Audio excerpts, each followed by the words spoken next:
Now, let me take a moment here to introduce you to the big boys up in front.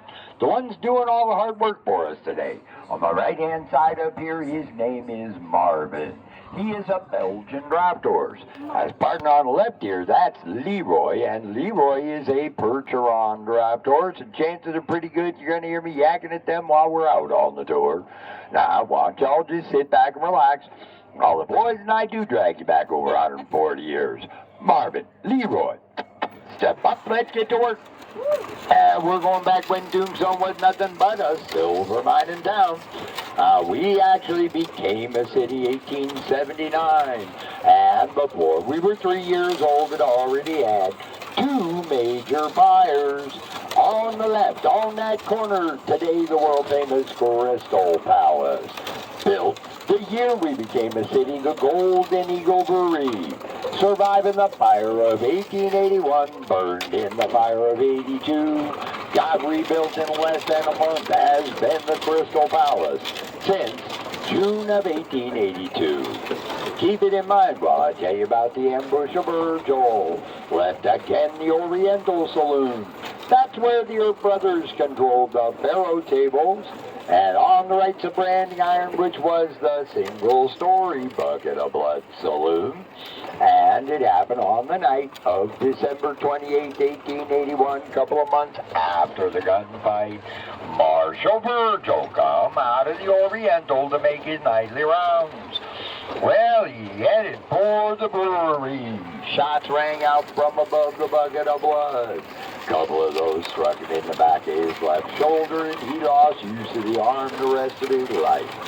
But Virgil never quit being a lawman. Died at the age of 62, had been nicknamed the one-armed law dog in 1905. Wyatt spent the last 10 years working for Hollywood. Died at the age of 81 in 1929. Now on the right, there's a Birdcage Theater. It is the most authentic and most haunted museum in town. Oh, they had their grand opening a week before the ambush of Virgil, 21st of December 1881. And they operated straight through till 1889. Why, they never even bothered locking the doors and had 26 killings happen inside the birdcage. They also had the world's longest running poker game going on right down in that basement. And it did not matter one bit. It cost $1,000 to buy into that game. That is high stakes, folks, because that's 30 grand today. Nah, it was documented to have had minimum of 4 men round that table. 8 years, 5 months, and 3 days non-stop. And at every eye roller of the day playing in that game, there was an estimated $10 million changed hands. And that table is still set up down in that basement. Like everything else inside the birdcage, it all came from right here in Tombstone back during our heyday. From the books all the way down to our horse-drawn herd, which is called the Black Mariah. Only 8 of those been class horses ever built, and the one in there is last of its kind. Step up.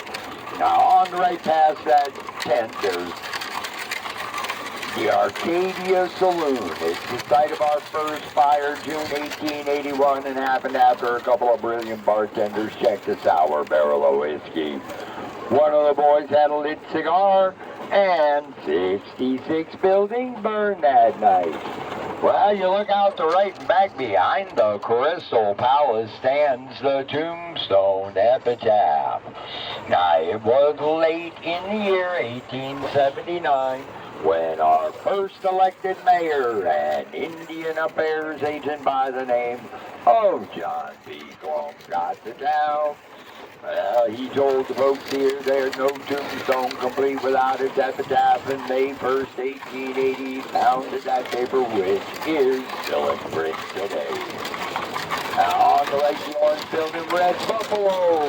That was Campbell and Hatch Billiards. See, in there March 18th, 1882, Morgan's playing a game.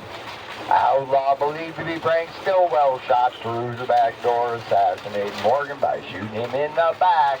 And the Earps left town for good 2 days later. And out to right up over that bend there, Sheplin's Hall. It's on the corner of 4th and Fremont. That's where Wyatt met Josie. And on the right on this corner is Arlene's Hafford's Liquor Store. Now this is where the Earps pick up Holiday on the way to that gunfight, but they don't go down to the OK Corral like we are. They turn right here on 4th and go over that block to Fremont, which today is Highway 80, and they still won't let us drive horses on the highway. Earps got to that corner, turned left and went to the alley. I'll tell you more about that after the old-time photos on the right. And the wine tasting room, which was the Can Restaurant. It was owned and operated by a Chinese fella, a humanitarian by the name of Quan Ki. That man was so respected in this town that when he died in Douglas and they buried him in Bisbee, 3,000 folks from town got together and brought him back. He's in Boot Hill. On the right, the OK Corral. That is not where the gunfight happened. But out the right back of the park, middle of that wall, there's a telephone pole. Oh, it's the opposite side of that wall. Yeah, that's where those 5 cowboys were, in that 15-foot wide alleyway. And they had the Earps and Doc out on Fremont. Well, 2:30 in the afternoon there, 30 seconds worth of gunfire. In the end, Ike Clanton and Billy Claiborne survived by running away. Billy Clanton's dead in the alley. Tom and Frank McLaury died blocked to the right by that stop sign. And while Virgil Morgan and Holiday are wounded, Wyatt walked away without a scratch. And the newspapers all called it the gun battle on Fremont. Now, on the left, the Four Deuces Saloon. That was the home of Addie Borland. She's the Earps eyewitness. And that building stood directly across Fremont from the alley until they moved in here in 92 and left again the red and black one. That was the home of China Mary. And welcome to Tombstone's Chinatown. Yes, it's both sides of the coach here. You see, we had 300 registered Chinese living in these 2 blocks back during our heyday, and every one of them under China Mary's watchful eye. You see, that woman was a member of the Tong, the Chinese syndicate. She ran Chinatown. And if you were Chinese and wanted to work here, you had to pay her off to get the job. And then you better be paying her every week you work. She operated the opium trade and died wealthy, and China Mary's in Boot Hill. Take a look out the right 16 miles out there. Well, those are the Dragoon Mountains. That's where the Apache war chief Cochise had his stronghold. Well, that was 1862 all the way up until 1874. That's when Cochise and only 27 of his warriors from the Chiricahua band of Apache, well, they held the entire 3rd Cavalry from Fort Huachuca, which is 16 miles south of here, at bay up in those mountains. They put almost 100 soldiers into the ground during those 12 years. Never lost a warrior. Of all the stories told how that conflict ended, well, I believe he escaped with his men to the Chiricahua Mountains, where they documented his death. But the man was so revered, they brought his body back. Cochise is buried out there in a grave no white man will ever find. Out the right and across the street, big brown building on the corner, got that gray car parked out in front. Well, that's where the home of Virgil Earp stood till we lost it in a fire, and that was back in 1996. But you cross Fremont, right there on that corner of First, Wyatt's home is still standing. With a 9-foot bronze statue of Wyatt in the yard, you're going to find it on the highway pretty easy. Holiday, well, that man never owned property save on a poker table. When he left out of here with Kate, made it all the way to Prescott, they parted ways. Doc going on to Glenwood Springs, Colorado, at the age of 36 and died there 1887 alone in a hotel room. Now, on the left, that tan building, well, belonged to another lawman, and he come out of San Antonio. It's Texas John Slaughter. Man may have stood about 5'2" with a size 5 cowboy boot, but they elected him sheriff multiple times, and he had the reputation. If an outlaw ran, he didn't bother to bring them back. Guaranteed to bring back their boot, saddle, hat, and gun belt, just to prove he got his man. Now, on the right there, take a look at the chains on top of that rock wall, folks. You're going to see the wear on them. Well, these are the original drag chains that come off of the very first set of 9-ton ore carts that operated out of Tombstone. Carts always came in sets of 3 hauled by 20 horses, and those got here 1877, with a whole bunch more just like them showing up shortly thereafter. We had more than 25 mines open up in these hills to our right before we even became a city, and none of that ore got processed here. We haven't got that kind of water. They brought in those carts, hauled every bit of it down to the San Pedro River. Now, that house back there belonged to our doctor, and that is George Emery Goodfellow, physician, surgeon, gunshot specialist, 25 in 1880, not the 60 Hollywood makes him look. And after working on everybody in that gun battle on Fremont, county coroner for 7 years straight. And on the right between this stop sign and fence, there was a telegraph pole, and that's where we had our only lynching. Strung up John Heath there, he was an outlaw that lived right here in town. It was the end of November 1883 when John took himself a trip to Bisbee and found a store with an awful lot of cash on hand. Oh, he was getting ready to rob the place when somebody recognized him. Well, he just come back and had 5 of his friends go rob the store while he waited and led their posse in the wrong direction. The problem is they shot and killed everybody, including a pregnant girl from Tombstone. It's called the Bisbee Massacre. Didn't even take 2 hours. Posse arrested John. He gave up his friends, and the next day everybody's locked up in a courthouse on the right. Oh, his buddies hung, but not John. He wasn't part of any of that gunfire. They gave him 20 years hard labor in Yuma and locked him back up in the courthouse, and the next day Tombstone busted him out, drug him down to the pole, and strung him up by hand. It took that man more than 20 minutes just to die. See, that's why I had time to get a picture of it, which is hanging in the courthouse. It is right next to his death certificate.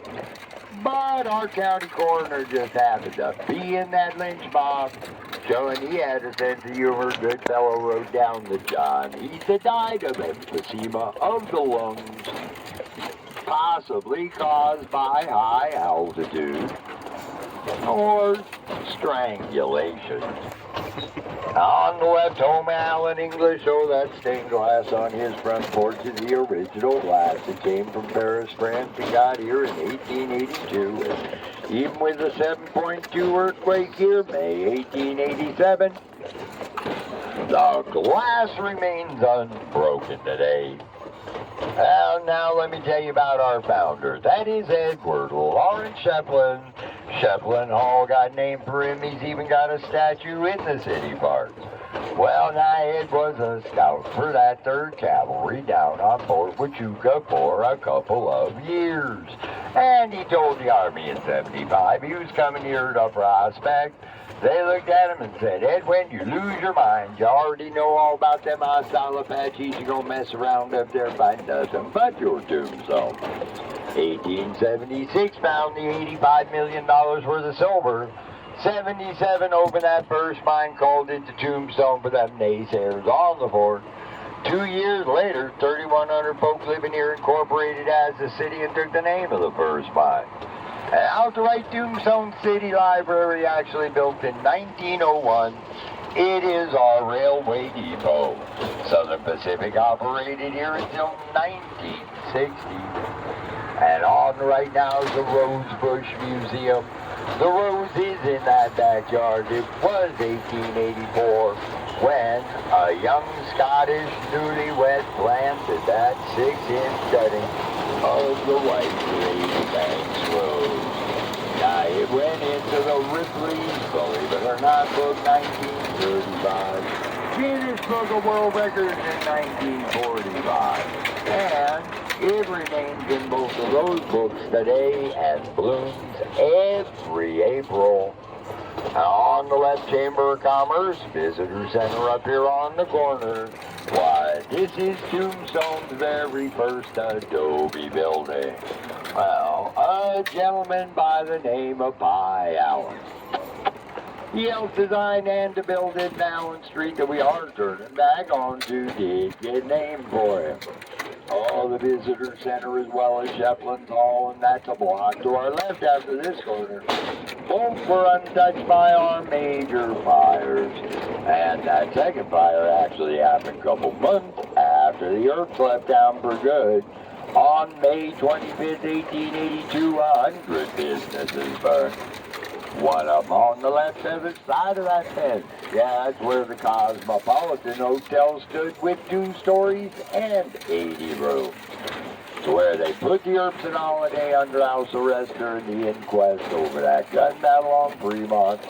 Well, Addie Borland's eyewitness testimony found those boys not responsible. It's a whole lot different than not guilty.